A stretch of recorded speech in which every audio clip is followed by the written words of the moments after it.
چند زہریلے جراثیم جس عورت میں جنم لے لیں وہ کبھی سکھ چین عزت نہیں پا سکتی۔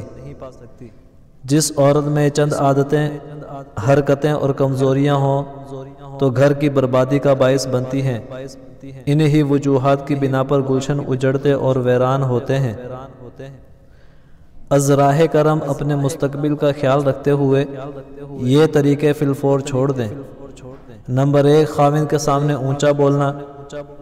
نمبر 2، خاوند کے سامنے غصے سے بولنا۔ نمبر 3، خاوند کے سامنے بیہودہ بولنا۔ نمبر 4، خاوند کی غیر موجودگی میں اس کے گلے شکوے کرنا۔ نمبر 5، خاوند کے راز کو فاش کرنا یا کمی کوتاہی میں تشہیر کرنا۔ نمبر 6، خاوند کے منہ سے جذبات میں نکلنے والی بات کو بھلانے کے بجائے دل میں رکھنا۔ نمبر 7، میکے جا کر اپنے والدین یا بہن بھائیوں کو گھریلو حالات کے متعلق 1 کی 2 اور 2 کی 4 بنا کر بتانا۔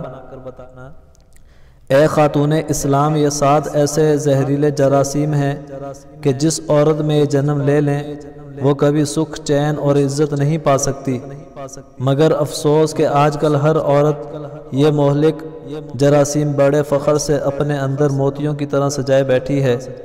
اللہ تعالی ہر مسلمان عورت کو ان جراثیم سے بچنے کی توفیق عطا فرمائے، آمین۔